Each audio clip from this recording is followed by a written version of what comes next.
Alhamdulillah, kita jumpa lagi pada majlis ilmu pada petang ini dengan izinnya juga. Kuliah Ansar kita di bawah saluran Google Meet ini adalah daripada Gemban Nur Iman yang dipengerusikan oleh Puan Hajah Rosniwati Mansur yang dibantu urus oleh AJK JNI. Kuliah Ansar kita ini akan dipimpin oleh Al-Fadhil Ustaz Ilin Aminin bin Muhammad Saleh dengan pengajian apa Ustaz? Tak apalah. Bagi memberkati majlis, mohon izin Ustaz untuk memimpin bacaan umul kitab Al-Fatihah dan pahalanya kita hadiahkan kepada baginda Rasulullah sallallahu alaihi wasallam, keluarganya dan para sahabatnya, para anbiya, para solehin dan ibu bapa kita, keluarga kita dan semua muslimin dan muslimat sama ada yang masih hidup ataupun telah kembali ke rahmatullah. Al-Fatihah. A'udzu billahi minasyaitonir rajim. Bismillahirrahmanirrahim. Alhamdulillahi rabbil alamin. Arrahmanir rahim. Maliki yaumiddin. Iyyaka na'budu wa iyyaka nasta'in. Ihdinas siratal mustaqim. Siratal ladzina an'amta 'alaihim ghairil maghdubi 'alaihim waladdallin. Amin. Amin ya rabbal alamin. Untuk meneruskan majlis, saya dengan penuh ta'zim menyerahkan majlis ini kepada Al-Fadhil Ustailin Ustaz. Dengan segala hormatnya dipersilakan. Terima kasih. Assalamualaikum warahmatullahi wabarakatuh. Bismillahirrahmanirrahim. Alhamdulillahilladzi hadana bihidayatil imani wal islam. Wassalatu wassalam ala sayyidina Muhammadin khairil anam wa ala alihi wa sahbihi wa man walahu bi ihsan. Allahumma faqihna fid din wa 'allimna at-ta'wil. Amin. Allahumma amin. Alhamdulillah, syukur kepada Allah. Mudah-mudahan semuanya sihat dan solat asar. Sambil-sambil mungkin ada yang minum bismillah. Ada yang minum air panas ataupun ada yang berpuasa mungkin. Wallahu a'lam. Apa pun berada di mana saja kita berkeadaan, mudah-mudahan semuanya sihat walafiat. Tempat saya hujan lebat. Allahumma sayyiban nafi'ah. Ya Allah, jadikanlah hujan ini hujan yang bermanfaat. Semoga semua juga dalam lembayung rahmat dan keberkatan dari Allah. Hari ini kita nak sambung cerita tentang Isra dan Mi'raj. Cuma hari ini saya nak bagi peluang. Ada siapa-siapa yang ada terfikir nak tanya tentang apa-apa ke tentang Isra dan Mi'raj? Secara tulis pun boleh juga. Terfikir lah. Ada betul ke gini, ada ke ceritanya gini, apa ke gini. Contohlah. Ada. Kalau ada yang terfikir nak tanya apa-apa, ada. Tak ada ya? Tak nak tanya tu. Yang tahiyat tu betul ke yang itu bicara Rasulullah dengan Allah? Baik. Ada kisah-kisah dalam beberapa kitab yang menyebutkan ketika mana Nabi berada di atas Sidratul Muntaha itu, ketika itu Nabi ingin memberikan ucapan mula kepada Allah. Cuma dia tak tahu. Masa tu terfikir apa yang patut dia mulakan. Nak memberikan salam, ucapan hormat. Lalu tak bolehlah dia nak sebut Assalamualaikum Allah. Takkan dia nak kata begitu. Sedangkan ketika itu Nabi seorang diri kan. Allah bukan di langit. Saya dah ingat kan. Siapa-siapa yang ada mengikuti pengajian selain daripada GNI. Kalau pengajian tersebut dia mengajarkan kepada kita Allah berada di langit, maka adalah menjadi kewajipan kita meninggalkan pengajian itu dan pengajarnya sekali pada masa itu juga. Kalau dia mengajar Allah ada di langit. Sebab ada fahaman yang masuk ke dalam Malaysia ni yang menggunakan nama sunnah, yang menggunakan nama salaf, menggunakan nama apa, tetapi mereka membuat pendustaan dalam menyampaikan ilmu sehingga mereka mengatakan malam Isra' Mi'raj Allah jumpa dengan Nabi di atas hanya berdua tinggal di sana. Jadi dia mengajarkan dalam pengajian Allah berada di atas langit. Baik, sekarang ni tidak dinafikan ada cerita yang menyebutkan seperti itu, Nabi nak memberikan salam, akhirnya Rasulullah diberikan ilham, Nabi pun menyebut at-tahiyyatu lillah, salam penghormatan kepadamu, bagimu ya Allah. Lalu Allah menjawab dengan firman-Nya, Assalamu alayka ayyuhan nabiyyu wa rahmatullahi wa barakatuh. Allah mengucapkan salam sejahtera ke atas kamu wahai Nabi dan rahmat Allah serta keberkatanmu. Lalu Rasulullah dikatakan menjawab, Assalamu alayna wa ala ibadillahis salihin, asyhadu an la ilaha illallah wa asyhadu anna Muhammadar Rasulullah. Lebih kurang riwayatnya dikatakan begitu. Tetapi sepanjang pembelajaran saya, cerita itu tidak ada riwayat dari mana-mana hadis Nabi yang boleh menegaskan perkara tersebut atau mengesahkan perkara tersebut. Jadi untuk mengatakan confirm tidak, saya tak tahu. Cuma untuk ceritakan pada orang bahawa itu adalah ucapan Nabi ketika di sana, saya tak akan cakap begitu. Maksud saya. Untuk beria-ia mengatakan bahawa Nabi tidak mengatakan membaca itu, saya tak tahu. Sebab saya tak tahu Nabi baca ke tak baca benda itu.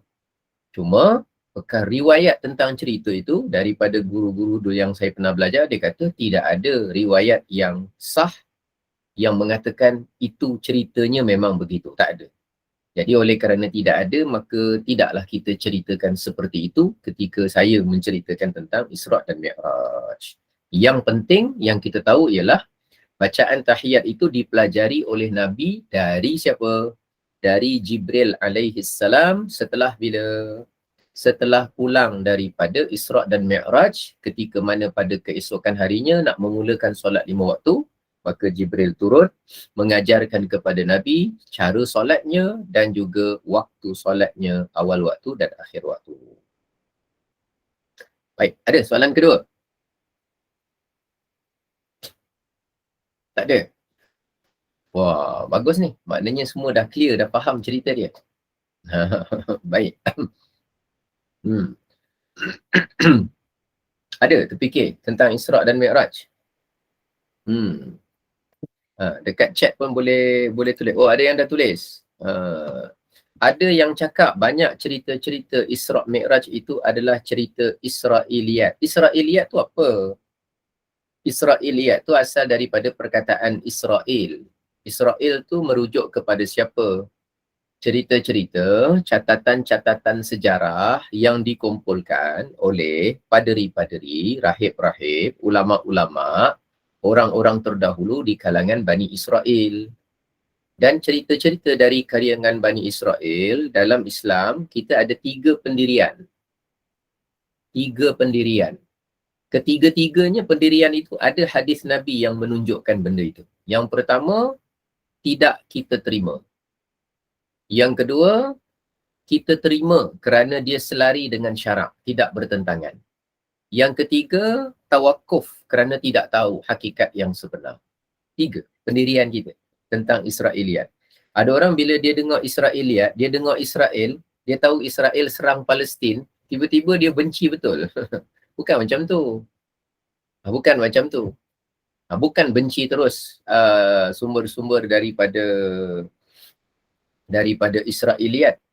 Tetapi tidak juga terburu-buru membenarkan. Pada masa yang sama, tidaklah terburu-buru menceritakan. Dan pada masa yang sama, mengambil sikap tawakuf. Tawakuf maknanya ambil sikap tidak menyambung, meneruskan dengan catatan kerana tak tahu hakikat yang sebenarnya, macam mana keadaan yang sebenar. Wallahu a'lam. Contohnya, kisah berkenaan Nabi apa tu yang sakit tu? Nabi Ayub kan? Nabi Ayub. Nabi Ayub sakit. Nabi Ayub sakit dalam keadaan dia memang terlantar, tak boleh bangun. Nabi Ayub sakit tu betul ke? Betul. Nabi Ayub sakit terlantar tu betul ke? Betul. Ditinggalkan keluarganya dan sebagainya, betul ke? Betul. Tapi ada cerita tambahan, iaitu apa? Ulat-ulat makan badan, daging-daging, urat, darah Nabi Ayub, sampai yang tinggal pada dirinya hanya jantung dan lidah untuk berzikir kepada Allah. Pernah dengar cerita ni? Ya, pernah Ustaz. Dan adalah pandangan tu saya dengar dan tak ada sampai ke situ Ustaz kan, yang pasal ulat tu. Jadi oleh kerana itu cerita tu sampai, maka apa pendirian kita? Pendirian kita kalau cerita yang tu bertentangan dengan prinsip asas agama Islam, maka cerita tu kita tak boleh terima. Apa prinsip asas kita?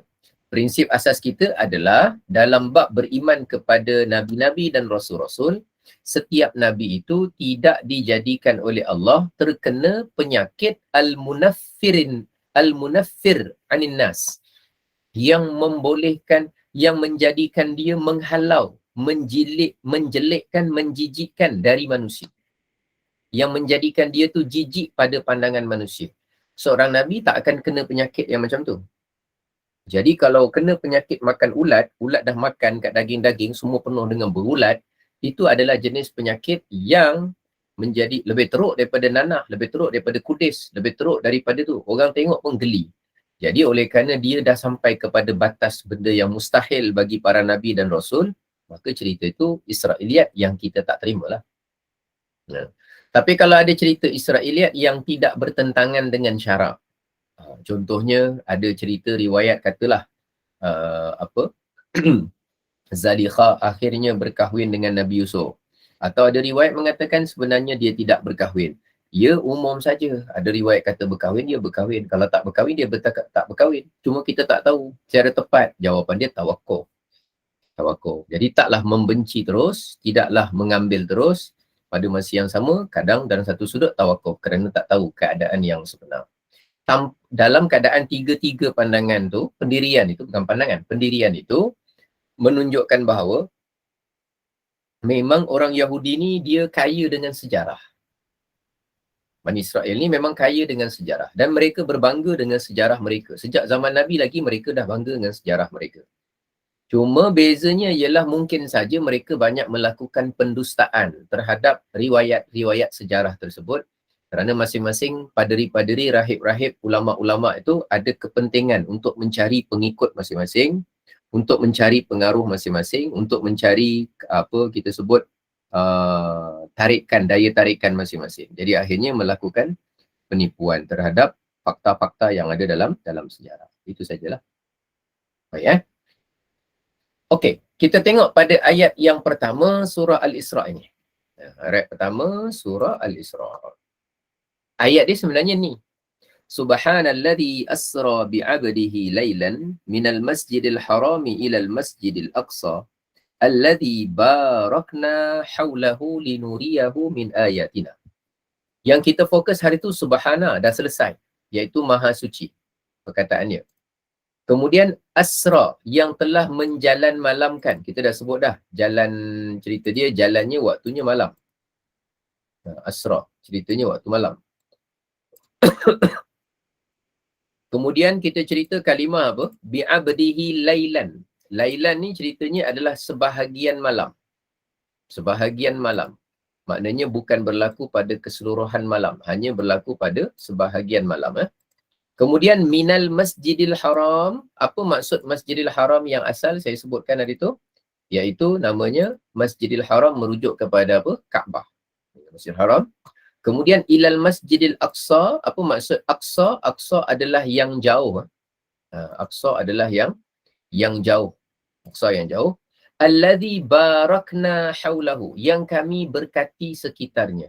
Yang kami berkati itu merujuk kepada apa? Merujuk kepada kawasan bumi Palestin dan sekitar. Nah ini. Barakna. Yang kami berkati. Jadi bumi Palestin ni dan sekitar Masjid Al-Aqsa adalah bumi yang penuh dengan barakah. Apa sebab dia barakah? Saya dah cerita minggu lepas. Saya dah cerita minggu lepas apa sebab barakah.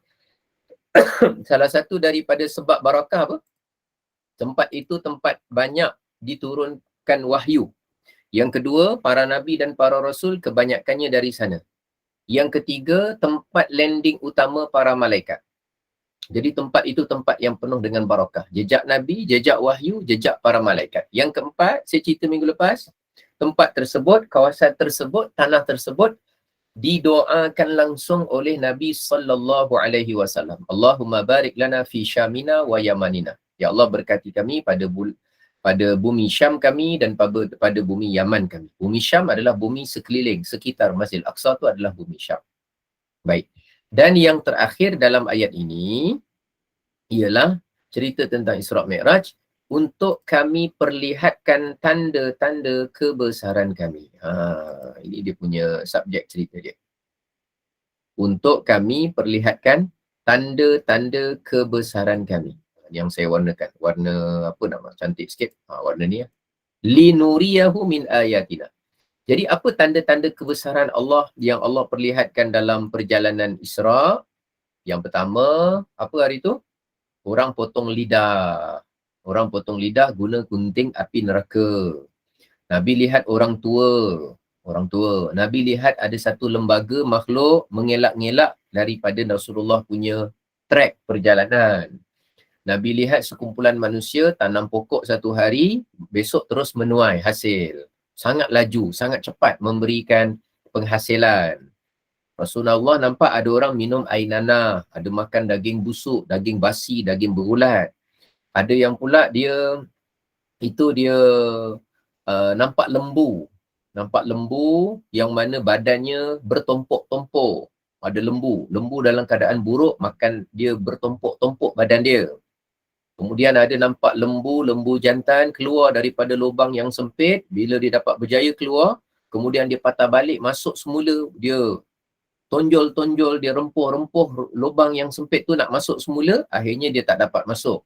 Jadi dia punya keadaan dia seekor lembu. Semua tu tanda-tanda kebesaran Allah yang Allah perlihatkan kepada Rasulullah sallallahu alaihi wasallam. Kemudian Rasulullah tengok ada sekumpulan pecahkan kepala. Sekumpulan manusia dia mencakar. Dia cakar dia punya muka dia dengan dada dia menggunakan kuku dia yang diperbuat daripada tembaga. Semua tu akibat-akibat yang kebanyakannya buruk. Yang mana orangnya belum ada lagi. Tetapi dinampakkan dulu kepada baginda Nabi SAW benda yang akan datang berlaku. Benda yang akan datang berlaku. Yang potong lidah tadi siapa? Khutabaul fitnah. Orang-orang yang pemidato, penceramah yang mengucapkan kata-kata fitnah dalam ceramah mereka. Mereka potong lidah mereka sendiri nanti. Yang minum air nanah tu siapa? Dia minum air nanah dari tubuh kita sebut tubuh penzina, tubuh pelacur. Jadi dia tu penzina tu keluar nanah daripada tubuh dia, sekumpulan manusia minum, menghirup-hirup daripada nanah yang keluar dari tubuhnya. Itu adalah akibat kepada siapa? Yang di dunia dulu mereka mengamalkan minum minuman keras. Itu dia. Yang cakar-cakar muka siapa? Yang mengumpat. Yang mengumpat besok dia akan cakar muka dia sendiri. Kemudian yang pecahkan kepala siapa pula? Adalah orang-orang yang dulu dia meninggalkan solat. Bila tak solat, dia pecahkan kepala dia sendiri. Anak-anak kita yang tak solat, kita kena ingat. Kita nak tak kalau ada orang datang, ambil kayu rounders, kayu golf, kayu apa, pecahkan kepala anak kita. Kita tak nak pada kita perbuatan itu menyakitkan hati kita. Kalau kita tak nak di dunia, sebenarnya pecah kepala di akhirat akan berkekalan kalau dia tak melaksanakan solat. Jadi sebelum kita nak sibuk-sibuk marah orang, kalau orang nak pecahkan kepala anak kita, kita sebenarnya jangan biarkan anak kita jadi orang yang pecahkan kepala dia sendiri nanti di akhirat dengan cara mesti banyakkan sabar ketika menyuruh mereka mendirikan solat. Mengelakkan diri dia daripada memecahkan kepala dia sendiri di akhirat. Pecahkan kepala. Kemudian lagi apa akibat? Yang baik satu itulah. Yang tanam pokok satu hari dan kemudian terus tuai pada hari berikutnya. Mereka itu adalah orang-orang yang berjihad fi sabilillah. Diberi ganjaran yang amat besar oleh Allah Subhanahu wa ta'ala sesuai dengan pengorbanan yang telah mereka lakukan dulu. Jadi Nabi diperlihatkan tu tanda-tanda kebesaran Allah. Potong lidah dah, cakar muka dah. Yang bertompok-tompok lembu jantan tu, cerita dia yang tak bayar zakat. Yang lembu jantan, sauran, yakhruju min manfadhin dayyikin, daripada lubang yang sempit. Thumma la ya'udu ilaih, kemudian dia tak mampu masuk balik dalam lubang itu, dia jadi macam lembu, iaitu umat Nabi Muhammad yang dulu mengeluarkan perkataan yang menyakiti orang, kemudian dia tidak meminta maaf dan menarik balik semula perkataan dia. Hari ini ramai tak orang yang mengeluarkan perkataan yang menyakiti hati orang dekat Facebook? Ramai tak netizen yang memberi komen-komen yang kita sebut tak berapa elok dan menyakitkan hati orang lain dalam Facebook? Ramai kan? Macam mana tu? Macam mana kita? Macam mana kita? Takkan kita nak biarkan saja? Kadang-kadang kita baca pun kita tak sanggup nak baca. Kita tak tahu siapa. Adakah nama orang yang nama Facebook tu adalah nama betul dia? Tak kisahlah nama betul ke nama samaran ke, tetapi empunya diri tetap ada bahagian akhiratnya. Dan kita pun ada bahagian akhirat kita. Kita komen tak apa-apa dalam Facebook, kita geram dengan ahli politik, kita pun komen. Kita tak berapa tahu apakah itu memang kesalahan dia atau apa. Sedangkan orang jiran rumah kita, kalau kita ada konflik dalam keluarga pun dia tak tahu apa sebenar berlaku dalam rumah kita, apalagi kita yang tak tahu apa sebenarnya yang berlaku di kalangan orang yang namanya ahli-ahli politik tu. Tapi manusia tu dia rasa dua perkara dia serba tahu. Ada dua benda yang manusia ni semua rasa dia tahu dan dia rasa dia berhak untuk bercakap. Ada dua tajuk besar. Yang pertama agama, yang kedua politik. Yang lain pandai, dia hormat bidang orang lain. Kalau macam contoh, bidang kejuruteraan. Orang yang tak jurutera, dia tak berani jawab. Pada dia, itu aku tak tahu. Dia hormat bidang orang. Tapi kalau orang bidang perubatan, macam orang nak cerita-cerita lebih-lebih sangat bab jantung, dia tak pandai. Dia bila ada doktor jantung, dia tahu. Doktor jantung lebih tahu. Saya tak tahu. Bila cerita bab tertentu yang lain, dia boleh pandai. Dia mengasingkan diri dia sebab dia tahu dia bukan bidang dia. Tapi kalau cerita dua perkara ni, semua orang rasa dia pandai. Dan semua orang rasa dia betul. Dan dia fikir dialah yang paling tepat memberikan pandangan dan dia rasa untuk dia. Itulah cabaran kita. Cabaran kita. Yang pertama tentang politik, semuanya rasa tahu. Yang kedua tentang agama, semuanya merasa tahu. Cabaran kita kat situlah. Baik, cabaran kita tu untuk kita buat apa? Untuk kita mengeluh, bukan? Untuk kita berhati-hati kalau sedang membicarakan dua perkara ini, berhati-hati supaya kita tidak tersalah dalam mengeluarkan perkataan yang menyakiti orang, kemudian kita tak mampu untuk tarik balik semula perkataan tersebut. Jadi itu semua apa? Linuriyahu min ayatina. Untuk kami perlihatkan tanda-tanda kebesaran kami. Baik Dan salah satu daripadanya, nampak Nabi Musa sedang solat di dalam kubur. Dan salah satu daripadanya, Rasulullah menghidu bau yang wangi, bau yang keluar dari tempat persemadian tukang sikat anak Fir'aun, iaitu namanya yang saya tak tahu. Bismillah. Ustaz tak tahu nama dia? Tak tahu. Tak tahu namanya apa. Yang diorang cakap masyitah tu apa Ustaz? Masyitah tu maknanya tukang sikat lah. Dalam riwayat sebut tukang sikat anak perempuan Firaun. Oh, masyitah tu tukang sikat. Tukang sikat. Oh, bukan nama dia. Dikatakan bukan nama dia. Tapi nama dia siapa? Ya, nama dia saya pun tak tahu. Wallahualam. Tak tahu. Tak kisahlah. Kalaupun memang betul ke katalah nama dia masyitah, jawapannya dia tetap wanita solehah yang ada karamah. Baik. Apa pengajaran dari Isra' Mi'raj ini? Bila Nabi dah singgah ke Madian, Nabi singgah ke Taibah, Nabi singgah ke Bukit Turusina, dan Nabi singgah ke Baitul Laham, sampai ke Masjidil Aqsa. Bila Nabi sampai ke Masjidil Aqsa, maka apa pengajaran yang kita dapat daripada perjalanan yang dari Masjidil Haram ke Masjidil Aqsa? Yang pertama, perjalanan Nabi penting tak? Penting. Dalam perjalanan yang sebegitu penting pun, Rasulullah tidak meninggalkan hubungan dengan masjid.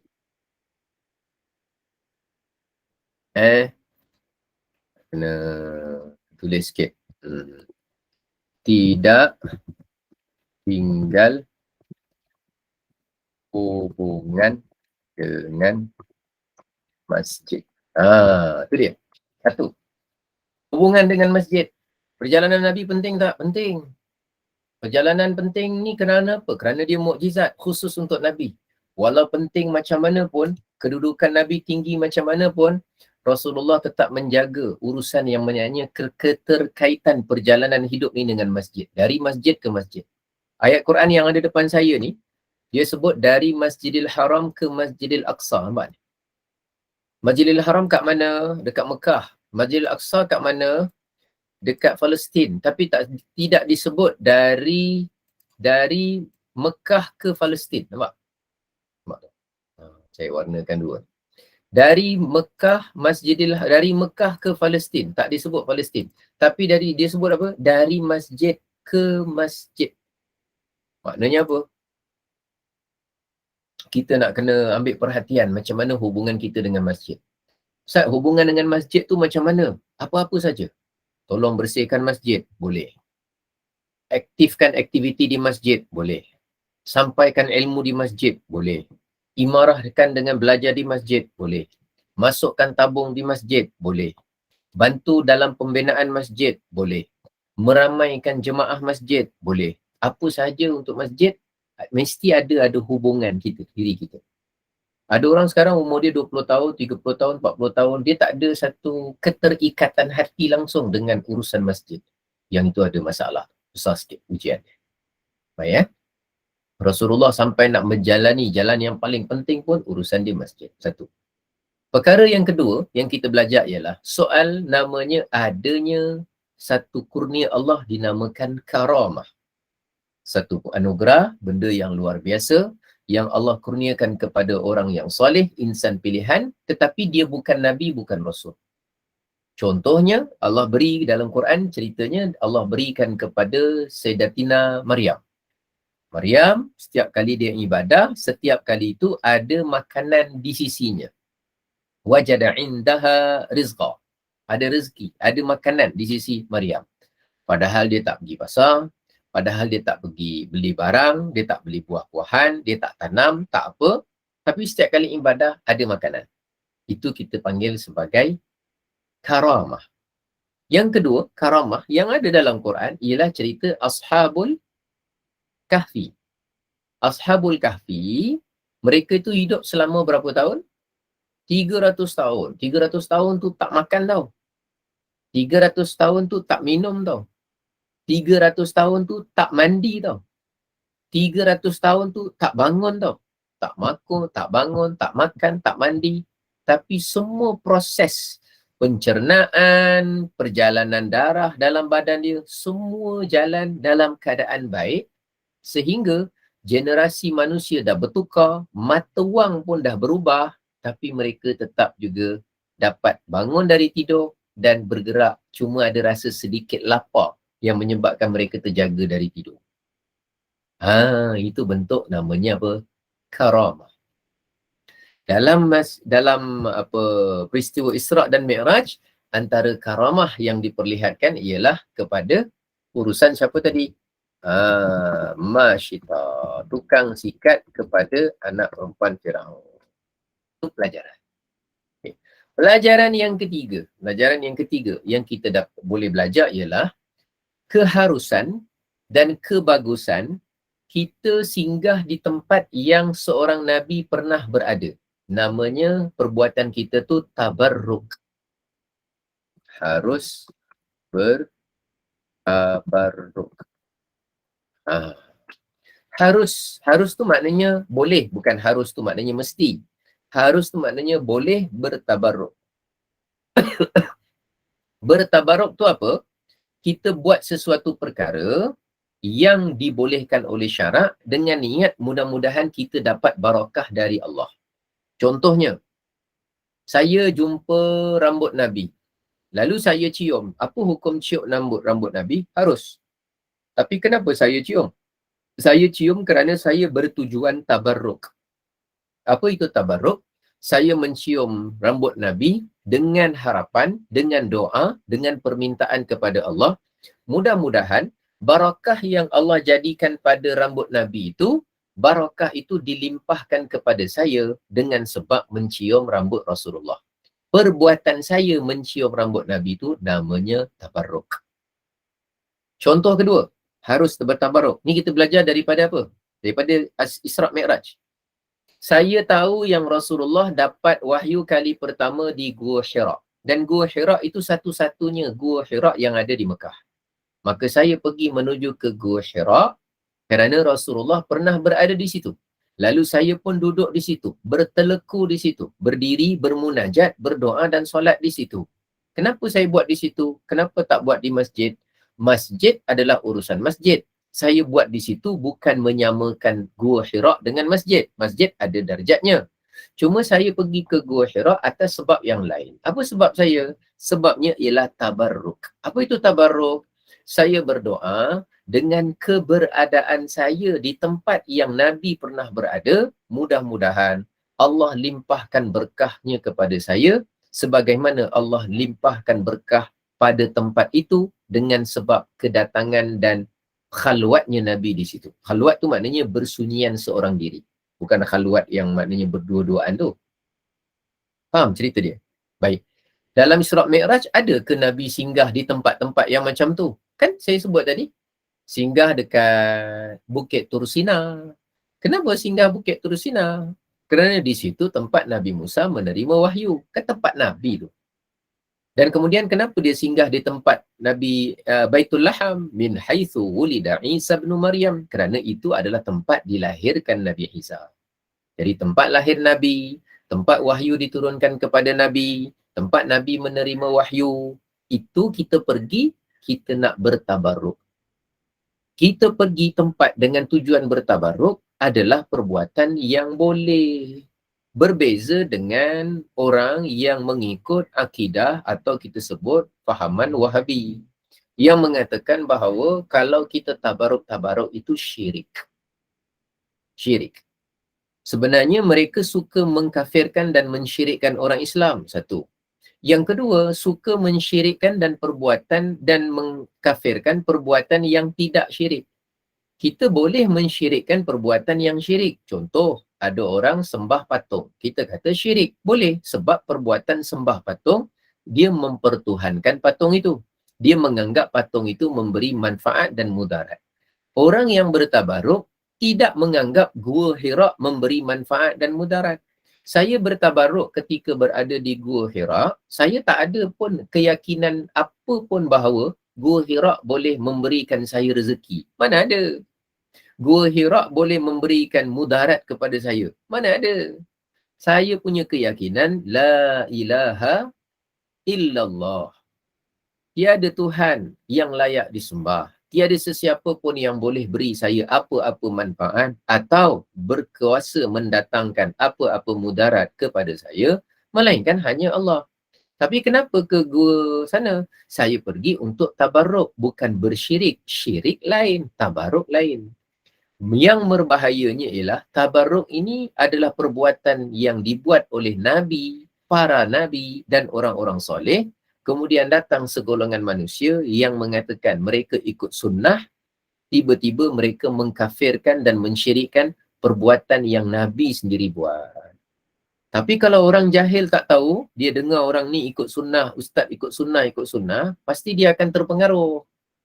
Dan dia suka sebab ustaz ni pandai tadabbur, kerana ustaz ni pandai ajar harfiah Quran, kerana ustaz ni dia pandai buat mengajar qiraat, kerana ustaz ni pandai mengajar bahasa Arab, kerana ustaz ni pandai ajar tarannum, kerana ustaz ni, tapi akidah dia tak tengok. Akhirnya dia ikut, lepas ikut follow, lepas dah follow, merasa keberatan untuk meninggalkannya. Itu kesan-kesan bila sesuatu ajaran yang bertentangan tu memang boleh membawa kepada ketaksuban seseorang itu dalam urusan-urusan itu. Itu yang kita nak elakkan, hati-hati. Memang bukan tujuan untuk kita mengukur-ngukur orang, tapi memang kena pilih-pilih. Bayangkan orang yang buat ajaran yang salah itu senang masuk dalam masyarakat. Agak-agak licik macam mana Dajjal masuk dalam masyarakat nanti. Dalam bab akidah. Satu orang, dia buat create group, dia buat live, dia buat Google Meet, dia buat pengajian secara tertutup online, lepas tu dia ngajar, peminat dia makin ramai, dia buat tadabbur, orang pun makin minat. Tiba-tiba ketika viewers dah puluh-puluh ribu, baru dia keluarkan ajaran dia yang sebenar. Ketika itu, yang dah suka, yang dah minat, yang dah ikuti akan merasa keberatan nak tinggalkan. Dia buat ajaran Allah ada atas langit. Dia buat ajaran bahawa dia kata tabarruk tu syirik. Dia buat ajaran bertentangan tu dengan Nabi, bertentangan dengan ahli sunnah. Tapi pengikut dia yang dah follow, yang dah biasa ikut tadabbur dia, agak-agak tinggalkan dia tak? Rasa susah, rasa berat. Kalau keadaan sefitnah ringan macam tu pun berlaku macam tu, agak-agak kalau dengan datangnya fitnah Dajjal betul-betul muncul, cabaran dia urusan akidah. Sebab tu memang kena berhati-hati. Tapi tak apa, kita tak nak pergi jauh, kita nak cerita tentang barakna. Tentang mana tabaruk. Jadi tabaruk dalam Islam adalah diharuskan. Dibolehkan, tak diwajibkan. Kalau saya tak pergi Gua Hira, boleh Ustaz? Ya, boleh.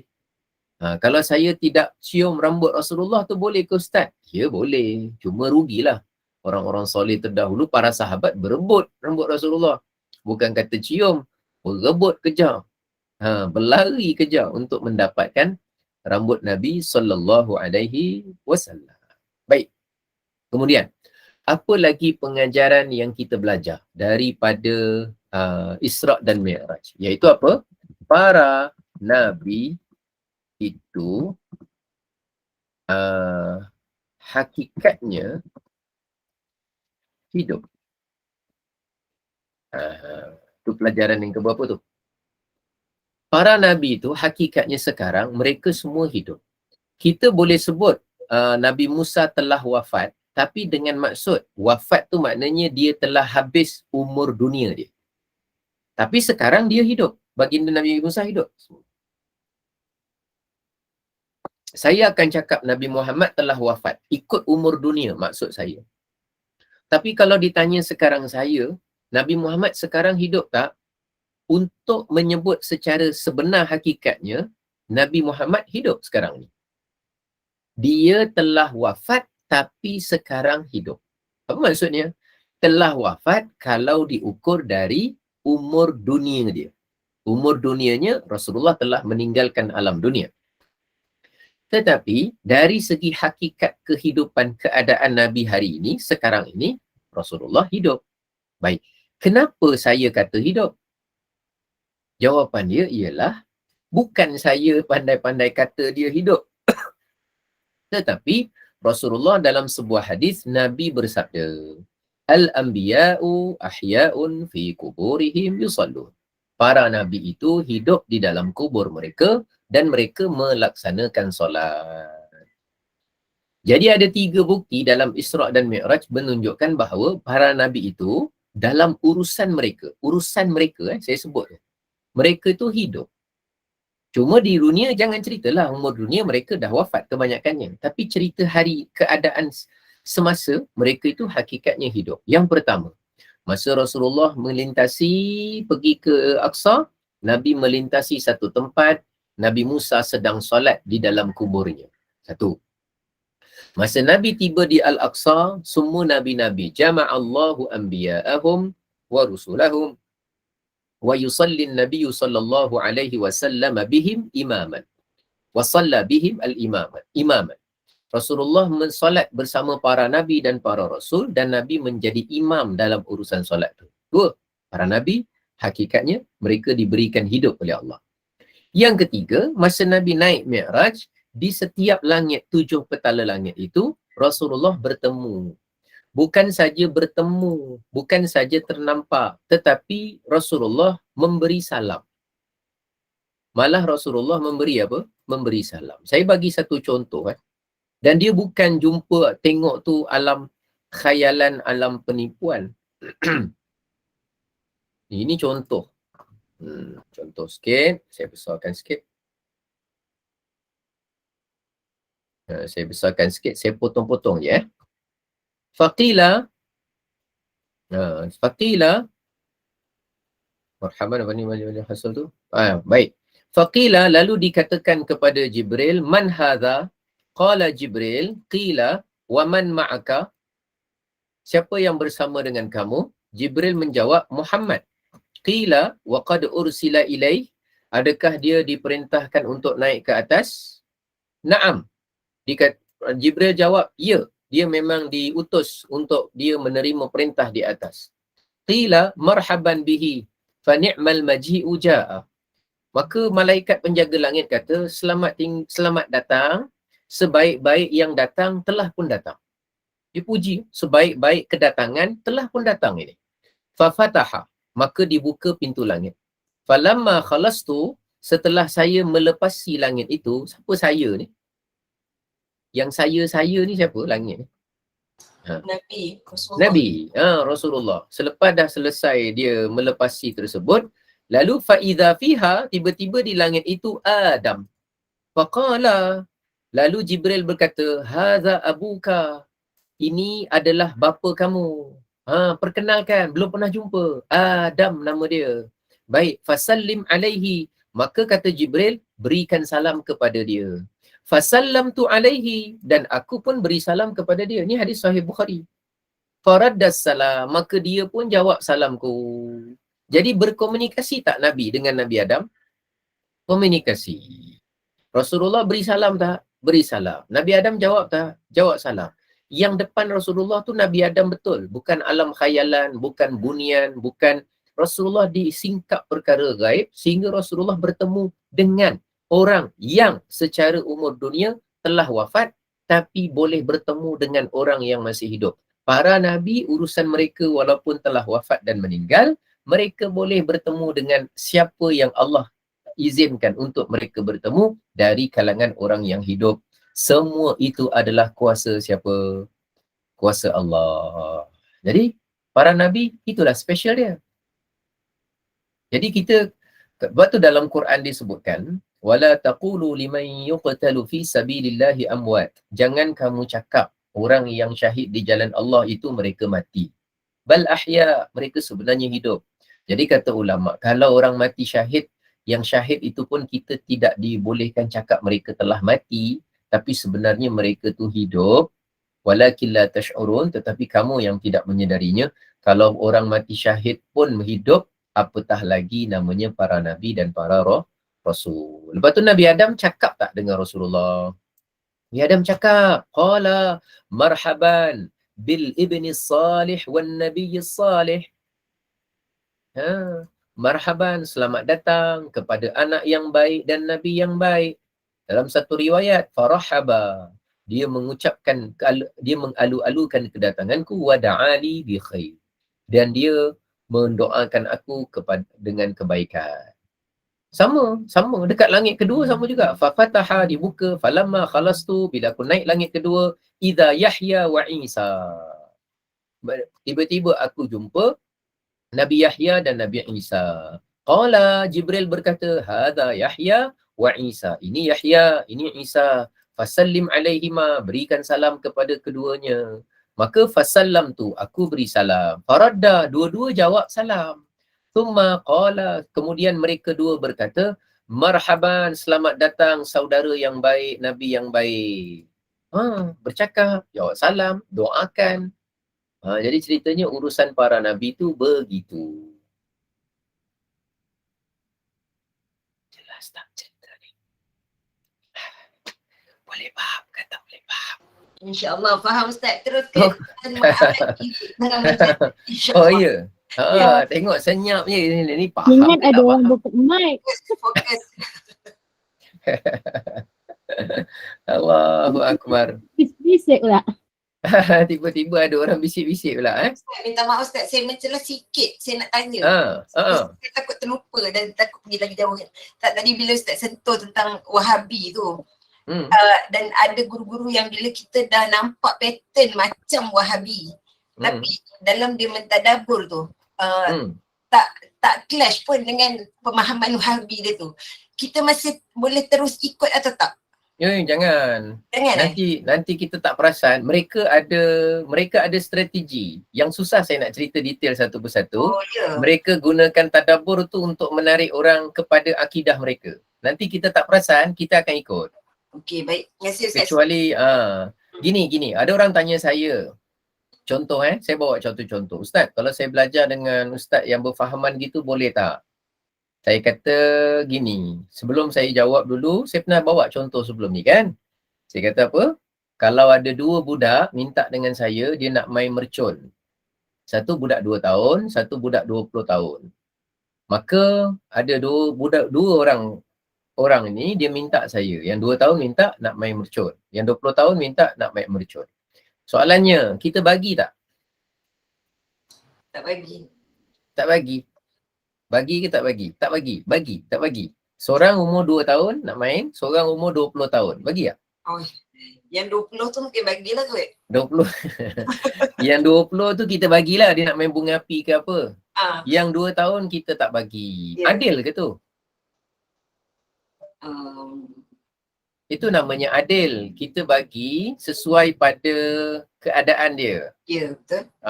Sebab yang 2 tahun kita bagi tak bagi dia ada sebab. Sebab yang adil untuk dia ialah jangan bagi. Sebab dia tak perasan, dia tak tahu cara nak agak, bila meletup, bila terbakar, bila dia tak pandai. Tapi yang 20 tahun untuk main bunga api saja gitu, dia dah boleh agak dan dia ada pengalaman. Dia pernah bakar sampah, dia pernah apa. Dan dia kenal kekuatan api. Cuma kalau nak jadi cedera tu cerita lain. Tapi dia umur 20 tahun.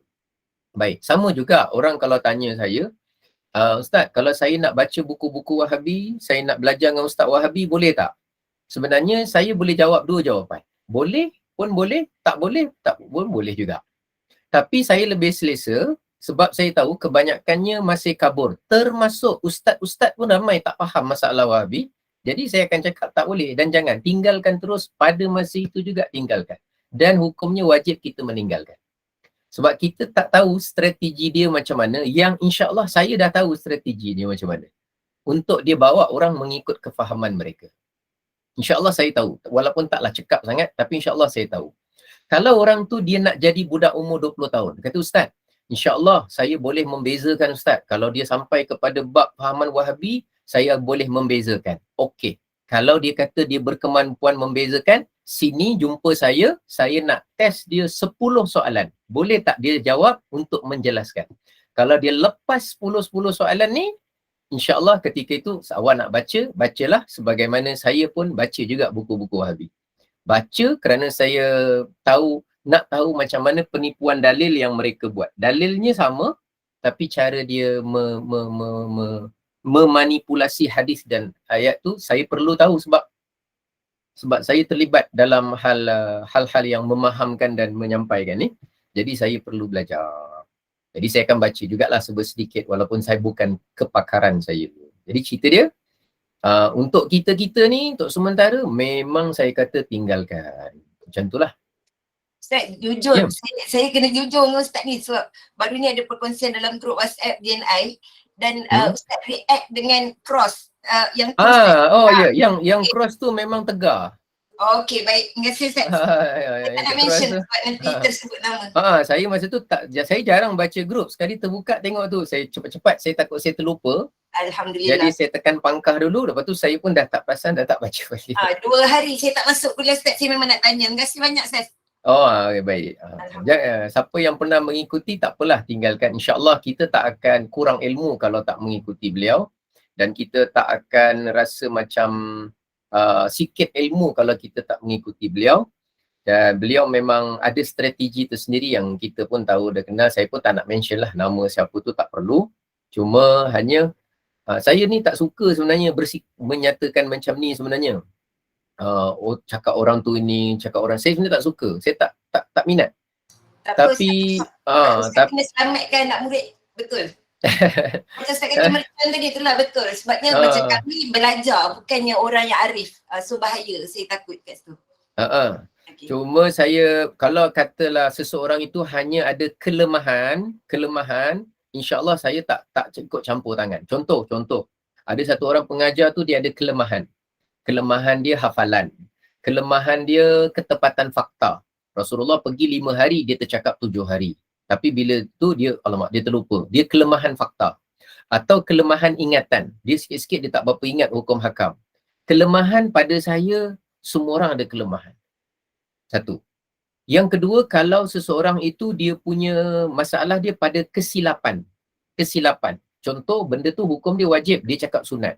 Tapi bila dibetulkan, dia betulkan. Kesilapan. Kesilapan saya pun banyak. Dekat YouTube, dekat mana, ada benda yang saya cakap tersilap. Kesilapan akan dilakukan siapa-siapa saja sebab kita memang tidak maksum. Memang silap. Yang kita tak boleh terima ialah kejahatan. Beza kan? Kelemahan lain, kesilapan lain, kejahatan lain. Masalah pengajar-pengajar yang berfahaman bertentangan ahli sunnah ni, dia bukan kelemahan dia, bukan. Dan dia bukan kesilapan dia, bukan. Tapi kejahatan dia. Dia tahu benda tu salah, dan dia tak nak terima benda tu salah, dan dia anggap benda tu betul, dan dia menggunakan anggapan dia untuk menganggap orang yang betul sebagai salah. Orang yang betul adalah ulama-ulama ahli sunnah, pada dia semua salah. Itu sudah border kejahatan. Kejahatan saya terpaksa sebut, jangan ikut. Dan kejahatan ni bukan maknanya dia pakai senapang, bukan maknanya dia cakap bahasa lucah, tak. Kadang-kadang cakap dengan bahasa lembut, tertunduk-tunduk, nampak macam tawaduk. Tapi inti, konten dia adalah kejahatan. Kalau ada orang cakap tunduk sambil macam tawaduk, tiba-tiba mengajar bahawa Allah tu sebenarnya ada anak, saya akan cakap dia mengajar kejahatan. Walaupun dia pakai dengan serba tawaduk, walaupun dia cakap lembut, walaupun tasbih sentiasa di tangan, tapi bila dia kata Allah memiliki beberapa orang anak, saya katakan yang dia sampaikan adalah kejahatan. Jadi saya bukan tengok watak luaran seseorang, tapi kita nak tengok konten apa yang dia sampaikan tu dalam pelajaran-pelajaran. Itu maksud saya. Jadi kalau orang tu dia bagus, fahaman dia betul. Cuma kadang dia ada kelemahan. Kelemahan dia hafalan. Kelemahan dia sumber kitab. Dia tak banyak sumber. Dia tahu 2-3 hadis saja. Sedangkan dalam perbahasan tu ada 10 hadis. Dia cuma tahu 2 je. Dia belajar sikit saja. Kitab-kitab tipis saja. Kelemahan siapa-siapa pun ada kelemahan. Itu siapa-siapa pun ada kelemahan. Kita boleh faham. Tak ada masalah. Saya pun banyak kelemahan. Baik. Kedua, yang saya contohkan tadi, kalau kesilapan. Dia dah tahu benda tu wajib. Cuma masa dia mengajar, dia kata sunat. Alamak, terlepas. Benda tu sebenarnya harus. Tapi dia kata makruh. Alamak, terlepas. Dia tersilap. Dia terkeliru. Tak apalah. Siapa-siapa pun silap. Saya pun mengaku kalau saya memang banyak silap. Dalam mengajar pun kadang-kadang ada silap. Dan insya-Allah tidak rasa keberatan untuk membetulkan. Tapi yang berkaitan fahaman yang sedang saya bincangkan ini, dia bukan soal kelemahan atau kesilapan. Tapi kesengajaan yang didasari dengan kejahatan sebab dia membawa fahaman yang tertentu yang sedang dia nak usahakan. Boleh faham ke cerita ni? Jangan. Faham Ustaz. Alhamdulillah. Terima kasih banyak. Yang lain. Kenapa tak cakap ni Ustaz tu? Tak perlu. Kita belajar dulu dia punya, sebab menyebut-nyebut nama ni tidaklah begitu perlu kalau kita belum faham apa tajuk dia. Sebab nanti kita membawa kepada semata-mata membenci orang tapi kita tak tahu kenapa kita perlu membenci. Sedangkan kita bukan nak bawa kepada benci orang. Kita nak tinggalkan dia kerana dia membawa ajaran yang bertentangan. Dan kalau satu hari dia bertaubat kepada Allah, kembali mengikut ajaran Islam, maka insya-Allah dia mencontohi Sayyidina Umar yang satu ketika adalah yang sangat jahat dan sangat dibenci, berubah menjadi orang yang sangat dihormati dan sangat disegani. Boleh saja. Kalau Sayyidina Umar pun boleh seperti itu, apalagi orang lain yang mungkin saja Allah berikan hidayah kalau Allah berikan hidayah. Jadi kita nak tahu, bila Sayyidina Umar dah berubah, kenapa kita tak benci Sayyidina Umar? Sebab kita bukan benci orangnya dulu. Tapi kita benci perbuatannya dan kita kenal perbuatan dulu. Lepas kita dah kenal dia punya akidah dulu apa salah, siapa-siapa yang berakidah dengan akidah yang sama seperti dia, jawapan dia kita akan tinggalkan kalau siapa pun dia. Habis macam mana Ustaz kita nak kenal Ustaz? Nak kenal ni memang kena ada pengetahuan dan ilmu. InsyaAllah sikit demi sikit, pelan-pelan kita belajar, nanti kita akan tahulah insyaAllah. Sikit demi sikit tu kat apa? Saya suka nasihat Ustaz awal tadi. Bila Ustaz kata belajar, jangan jangan belajar sebab suka cikgu tu.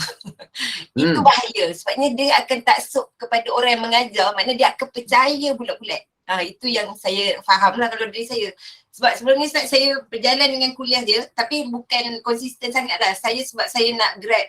Dia suka tadabbur kalimah by kalimah tu, sebab saya tak berapa pandai bahasa Arab. So saya nak alert pada bahasa Arab tu je. Baik. Dia. Yelah, faham cerita tu bagus. Inisiatif yang dibuat kepada ilmu bagus, tapi inisiatif kepada orang yang dimaksudkan tu kurang bagus. Jadi kekalkan momentum inisiatif kepada ilmu tadi tu, cuma cari rujukan yang lain untuk terus mendalami ilmu Al-Quran. Usaha tadi diteruskan, cuma pindah kepada penyampai yang lain, orang yang lain. InsyaAllah dia akan pergi jauh lebih baik. Sebab ilmu yang menepati ahli sunnah pasti dia barakah. Kalau ilmu yang bertentangan, yang bersumberkan kepada yang bertentangan, biasanya walaupun nampak cerdik dan pandai, tapi dia kering, dia tidak ada dia tidak ada lazat, dia tidak ada barakah, dia tidak ada sesuatu yang sukar untuk kita sebut dengan perkataan. Mesti tak sama antara ilmu yang benar dengan ilmu yang salah. Dari segi pembentukan hati, dari segi penghalusan jiwa, dia mesti ada pengaruh. Jadi itulah serba sedikit yang dapat kita kongsikan untuk Isra' dan Mi'raj episod ketiga ini. Tadi kita pun dah bagi peluang, hari ini kita buat diskusi sikit, ada soal jawab, ada pendapat, ada pertanyaan, ada lampiran hadis dan ada juga ayat Al-Quran yang kita paparkan. Mudah-mudahan manfaat, mudah-mudahan barakah. InsyaAllah ada rezeki yang ke hadapan. Kalau kita bertemu pada sesi yang akan datang, kita nak cerita sedikit yang berkaitan dengan Mi'raj.